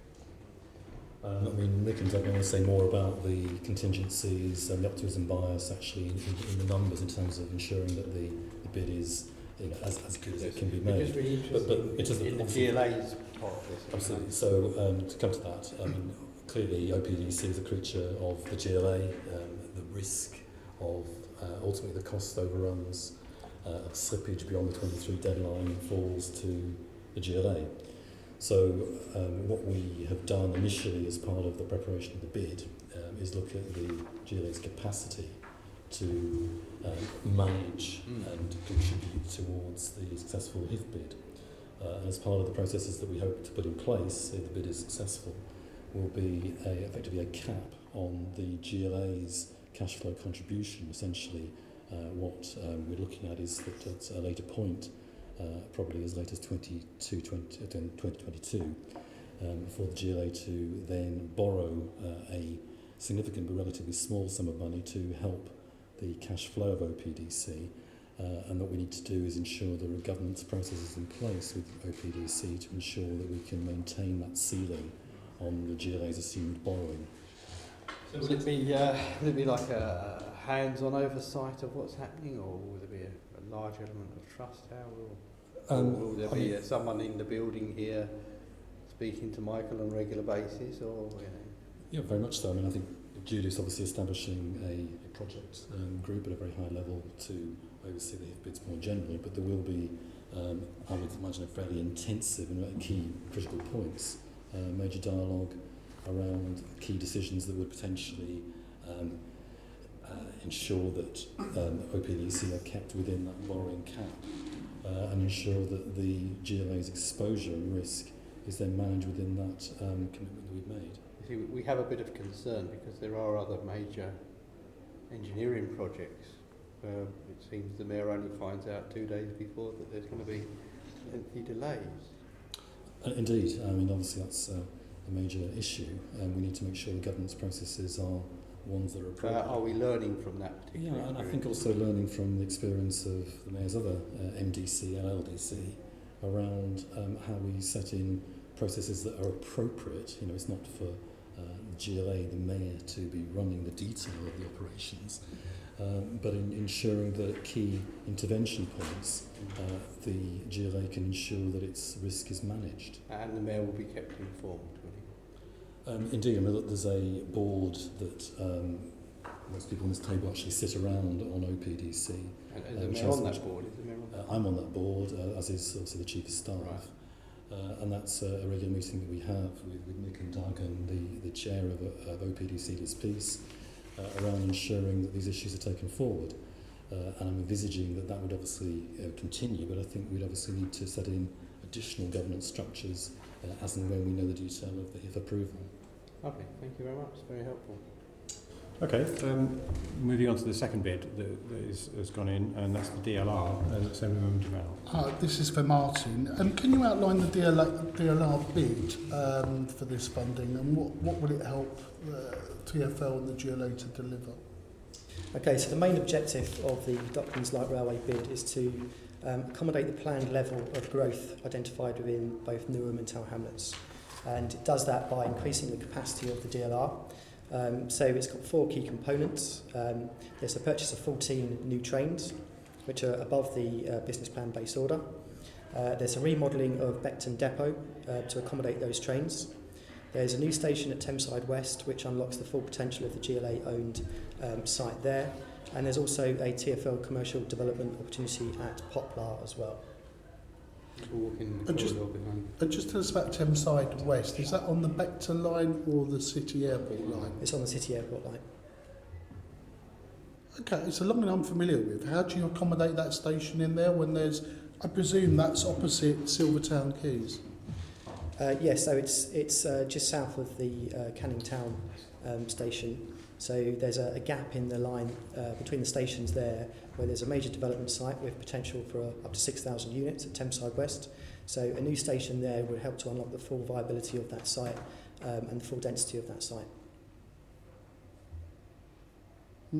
Okay, right, well, that's interesting. And how many housing units overall then we think this is going to contribute to? The bid unlocks 16,500 units across the whole of the Woolwich line and the line to Lewisham. So a number of sites in both the Isle of Dogs opportunity area and the Royal Docks opportunity area. Okay. And just for clarity, in my briefing note, it refers to Silvertown Homes. Who are they? Silvertown Homes are the joint venture partner with the GLA. I think is that right, Judith? Which is now Lend-Lease then? Is it Silvertown Quays we're talking about here in this area? I just want to get in my picture in my head. So I'm looking at I'm travelling on the DLR going towards my home of Woolwich, and I'm looking to my left and I can see Excel on the far side of the river, and then I see Silvertown Quays. And you've just told me I'm going to have a station between Canning Town and I presume West Silvertown, that station before, which I find amazing, because it's literally a couple of minutes before Canning Town, but either here or there. I just want to clarify, is this Silvertown Quays we're talking about? Silvertown Homes, Silvertown Quays? It's not the Silvertown Quays site, no. It's not, it's a different one. It's the site which is between the DLR, where the Silvertown Tunnel roundabout would come out, and the Thames. So there's a large site there which will be used for the construction of the Silvertown Tunnel, which will then be used afterwards for the construction of 6,000 homes. I might follow up afterwards in terms of actually some of the housing components. So, sorry, so you said 6,500? That's 6,000 homes. 6,000. Yeah. Okay. And just give us a little bit of an idea, because I would imagine TfL had a number of bids it could have submitted for this. How many other bids have you got in your back pocket for this, or how did you go through to decide this is the one we want to support now and this is the one that's okay? Do you mean? So that's right. We have got other bids which we are working with the GLA on to increase the capacity of the transport network and to unlock further homes. This was the bid that we have prioritised first of all, simply because it does the most in terms of unlocking homes, and it's got the most developed business case already. So it's a very strong bid. Because it can unlock 16,500 homes, we thought that we needed to prioritise this one first of all. Okay. And just going to say, I don't want to labour on the station, but I've got a station in my patch that's been paid for by the developer. This is public land, right? This is housing in GLA land. Why are we paying for an extra station? Who hasn't got the developer to pay for this station being built rather than going for the bidding for this? Is that you housing and land? Is that your responsibility? Because it's your land, isn't it? So we would be looking for the developer to pay for a contribution towards the station, certainly. Right, so there will be a contribution. Absolutely, yeah. And Okay. we want the developer to pay as much as possible towards that station, but we think there's a viability gap there. And so the HIF ask isn't for the full station cost, it's to make up that viability gap. What almost begs other questions. So how do we know there's a viability gap? Is that you housing and land, or is that TfL, your people, because you've got a commercial element and land property issue? Have you come to that conclusion, or are you relying on your advice from your colleagues? It's the GLA land and property that are working with the developer that have identified the viability gap. Okay. Do you want to say anything about viability gaps? So how have you determined there's a viability gap here? We're continuing to work on... You're going to have to speak a bit louder. We're continuing to work on the financial viability assessment and on the design of the scheme. Yep. So, we'd need to get back to you on that. Okay. Right, okay. We can write some on that and request that information. So let's go back through your bids then. So in your back pocket, back in TfL, how many other bids have we got that we could really push forward at clearly capacity, and whether your colleagues agree in terms of pushing these forward? How many other bids do you think you've got? We're currently working on another 4 bids which would have some kind of transport component. Not necessarily transport focused, such as the GLR is, but where there's a package of measures where transport is at least a component of that bid. And it's quite clearly accepted that transport does unlock housing issues. It's a big driver to make people say yes. Absolutely. And to put spades in the ground. Yeah, it's a key part of the Mayor's transport strategy to use transport to unlock housing growth. It's a key plank of the Draft London Plan. It's really come to the forefront of what TfL does to use our transport network to deliver the Mayor's objectives of delivering more homes. Okay. So we work together really well with the GLA to plan for and deliver infrastructure which does exactly that. I'm not sure if it's to you or to David. So we're aware of TfL's financial position. So who picks up the risk if we need to move to a plan B or things don't go right? So a couple of recessions somewhere in the timelines of some of these developments, possibly, who knows, do you know what I mean? So who picks up that? How do we manage that risk? Shall I just start with that? Because first of all, I think it's important to note that we have built in a good level of contingency into the HIF ask for the GLR bid, and we're doing the same with other bids as well. So that means if costs are higher than expected, then we can use that HIF contingency without having to go back to the business plan. We then had discussions with the GLA about then who takes that cost risk if the costs are even go beyond that contingency. So we've agreed that between GLA and the TfL and TfL about for each component of each bid who takes that risk. Okay. And what did you decide? So for the DLR bid, which is the only bid submitted that TfL has involvement in, there are 4 components here. The purchase of 14 trains, Beckton Depot, Thameside West and Poplar. We've agreed that TfL takes the risk on the 14 trains, Beckton Depot and Poplar, but at Thameside West, GLA takes the risk because it's a station to unlock the GLA-owned land. So just to be clear before, I've interrupted assembly members about before we go back. You said that you built in some contingency planning into the HIF bid. Mm-hmm. My interpretation of what you've just said there is that let's say you need, £200 million, you bid maybe 220, so you've got 10% contingency in. You only call on that if you overspend on the 200 for whatever reason.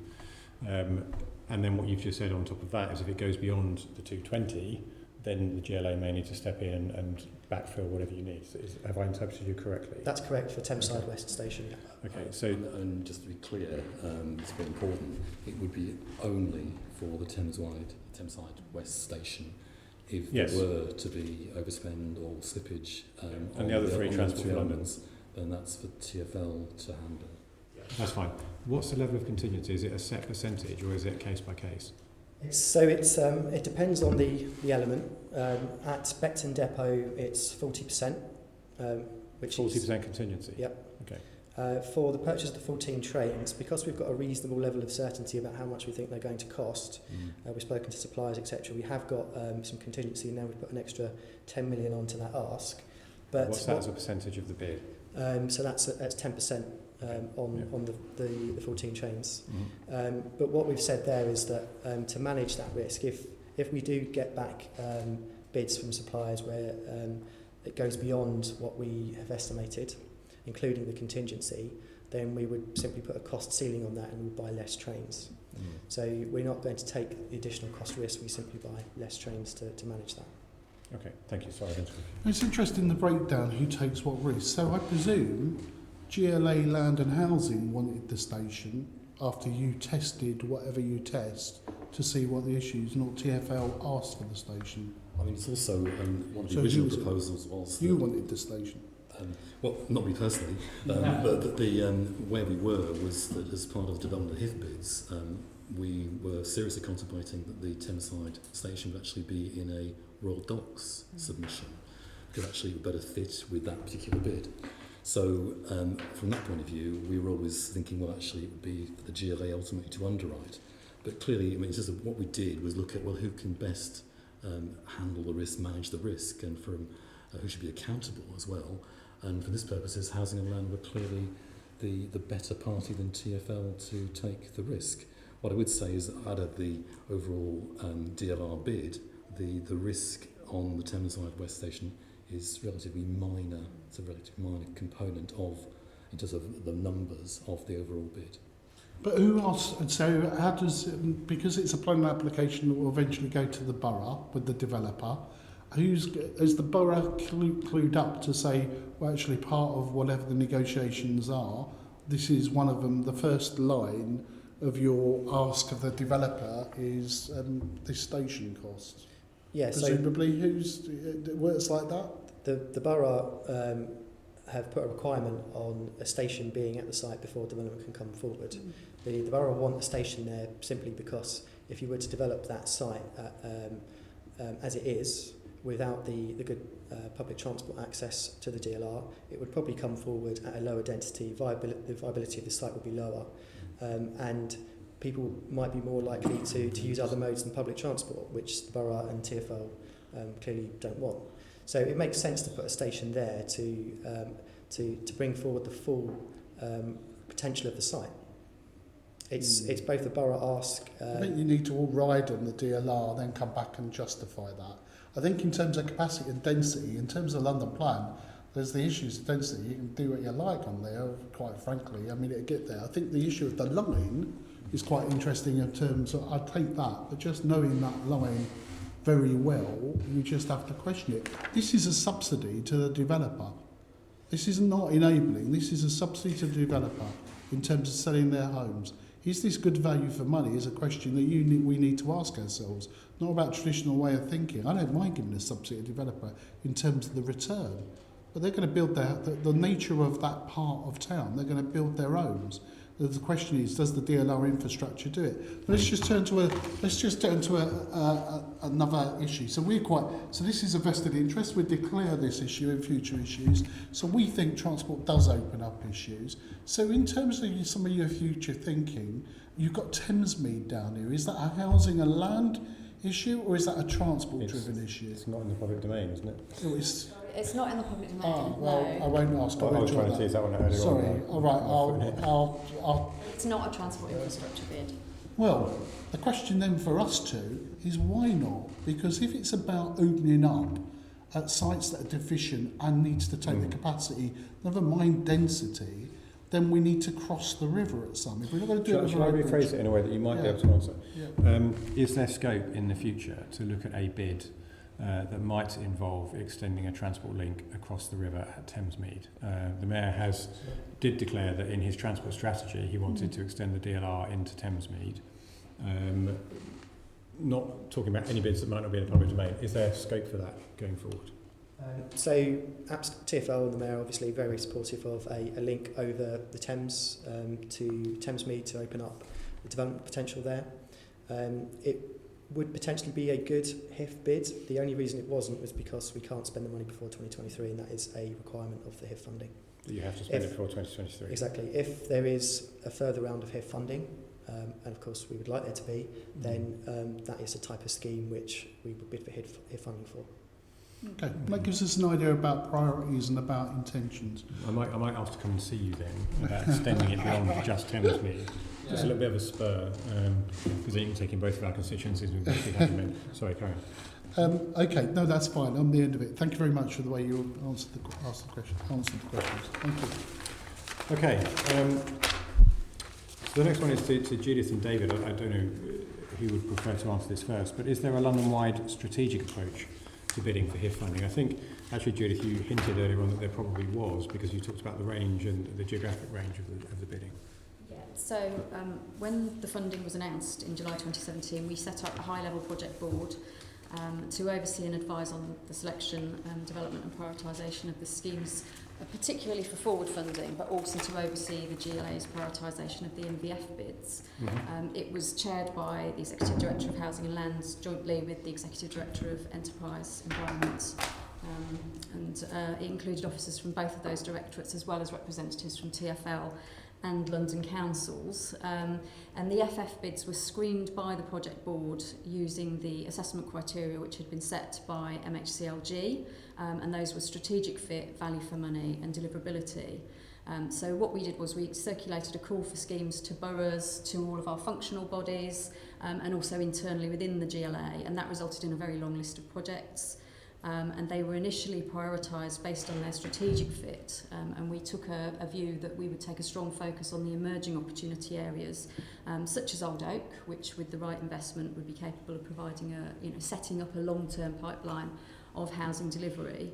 And we then undertook further work to confirm some of the metrics on those bids. I mean, confirm in a very kind of high-level way, because there's a lot more detailed work to do now on the business cases to get those ready for submission. But having confirmed the key metrics, including the anticipated HIF ask and the sort of housing numbers that we believed they would unlock, and also the kind of milestones for infrastructure and homes, we were then able to sort of prioritise further based on value for money. So we had the sort of two key metrics. And so we then sort of sifted proposals based on the number of homes unlocked relative to the amount of HIF that was needed. And then finally, as David's alluded to earlier on, the initial milestone to complete the HIF spend that was set was March 2021, which was obviously very challenging. So we took a very good look at the bids in terms of their deliverability by that date. Clearly, it was a challenging deadline, and the extension to 2023 has been a real benefit for these long-term strategic schemes in terms of deliverability. But I think it's fair to say that yes, we did take a London-wide approach. We had a call for schemes, and we had this sifting process. So you cast your net fairly wide as you would, and then you drilled in according to the criteria that you just outlined. Okay, that makes perfect sense. David, do you want to add anything to that? Well, only just the last comment Judith made, in that the MVF remains deadline of March 21, and given the delay in actually the approvals coming through, that's becoming even sharper on the boroughs. So I think there's a developing issue of the government's delay in actually allowing those schemes to proceed, meeting that 21 deadline. Is there likely to be any movement on that? Well, I think we certainly hope so, in a way that there was with the forward funding bids. Has there been any correspondence between this building and the government on that? There's certainly been a lot of dialogue with MHCLG regarding the potential to extend it to 2023, but I think the government's view is that the MVF schemes were sort of qualitatively different schemes, and they were meant to be a kind of small amount of gap funding that would bring the schemes into delivery quite quickly. So they wanted some quick wins by 2021. However, you know, that's becoming more and more challenging for boroughs to sign up to, because we're still undergoing due diligence on the majority of those schemes, and you know, there's no sort of certainty around the funding that would enable the boroughs to get on with delivering them. So it's very difficult to ask this. It could be a how long is a piece of string question, but what is the level of confidence in this building that you'll have any MVF schemes to administer? Confident that we'll have some, but you know, I think the due diligence process has thrown up a range of issues. There's been lots of change because it's well over a year since the schemes were submitted, so things have sort of changed around them, and various, you know, some boroughs have had to kind of submit amended proposals. So you know, we will have some schemes, but I think we're not confident that we'll have all 12 approved at the end of the day. I think in particular, because most of the MVF bids are about 10 million, and the cost and risk of slippage overruns is with the borough, then clearly, you know, at the point which the borough needs to commit, there must be a very serious risk from their regeneration finance teams, and actually the ability to commit to spending by March 21. And there's an expectation that any bids and claims that are submitted will be signed off by the borough's Section 151 officer to provide that level of assurance that that spend will happen by the stated milestone. So quite a high level of risk then, you think? I mean, the longer the delay happens, then yes, that will increase the risk. Okay. How are you planning to oversee how the boroughs implement any funding that they get against their agreed objectives, etc.? Okay. So the MVF schemes will be managed and monitored by Housing and Land as part. We have an existing relationship management function with virtually every London borough, and certainly the ones that have submitted the MVF scheme. So it kind of naturally sits within the investment and operations unit. And we have, sort of way we're structured is we have a number of area managers who each have relationships with the boroughs in relation to the delivery of the Mayor's other programmes. And this will sort of sit quite, you know, sort of complement that activity quite well. And we will be engaging, or we will be continuing to engage with boroughs in terms of quarterly meetings and interim monitoring between those quarterly meetings, and that will serve to sort of highlight any emerging risks associated with those schemes, so that prompt action can be taken. We can liaise with MHCLG on their behalf, and as Davis mentioned earlier, there's a high-level programme delivery board that we've set up, and we'll be reporting into that with a monitoring report on all of the successful schemes on a quarterly basis, and obviously onto MHCLG as well. Will that reporting be publicly available?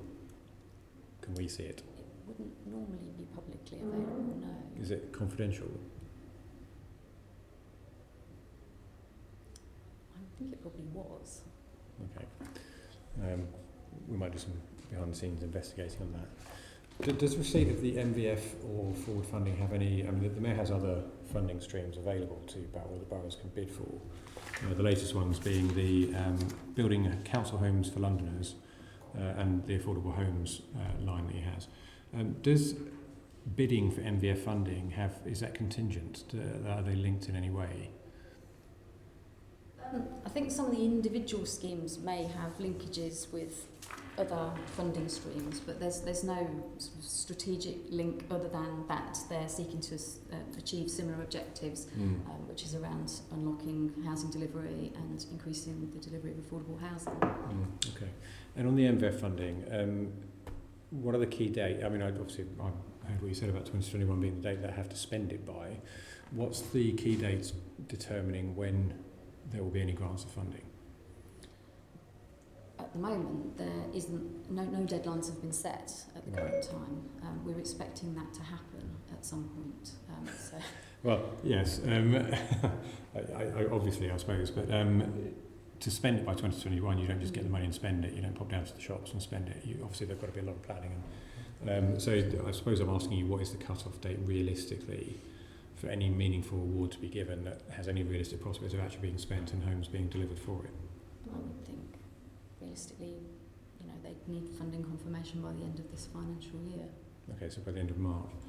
unless, of course, the government extend the deadline, in which case Yeah. it could be a bit longer. Okay. Any other? Right.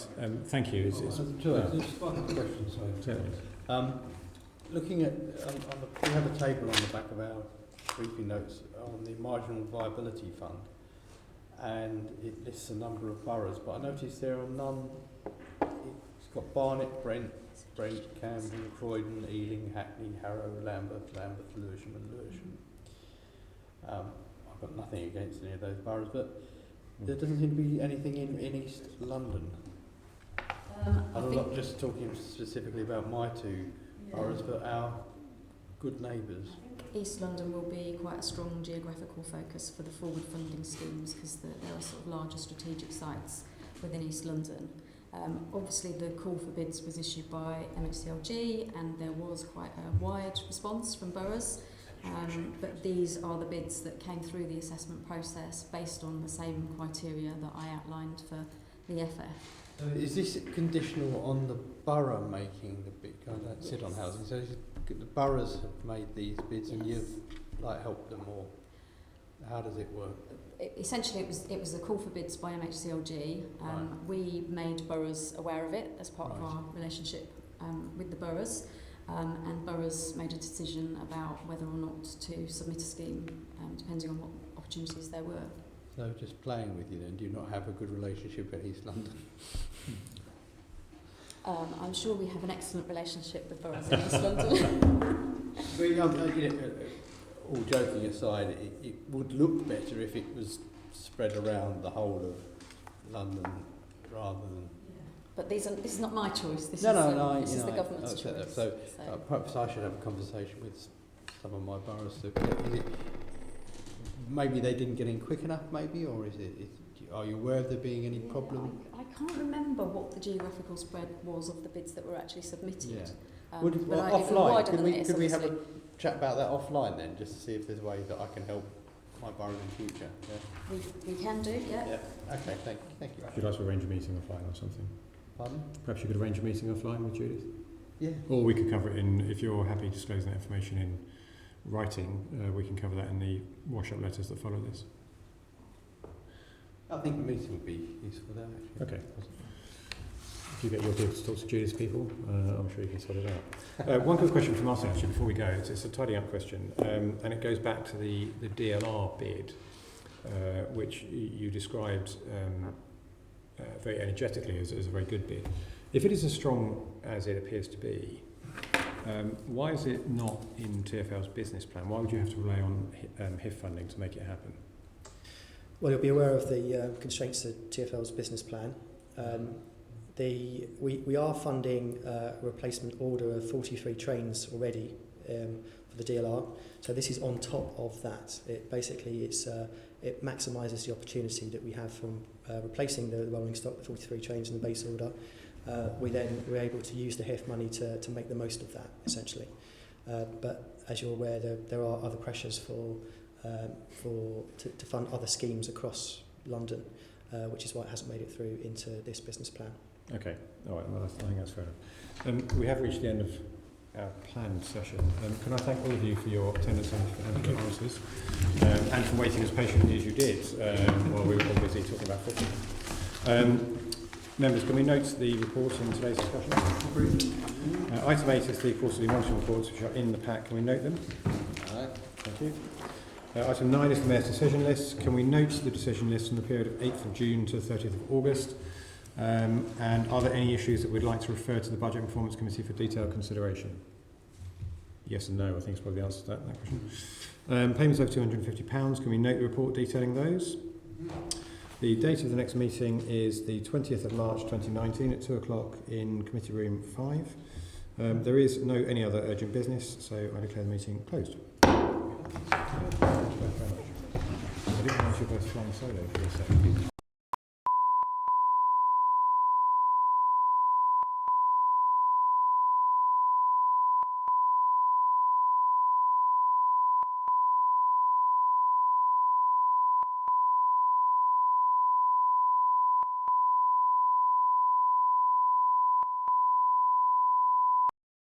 Sound.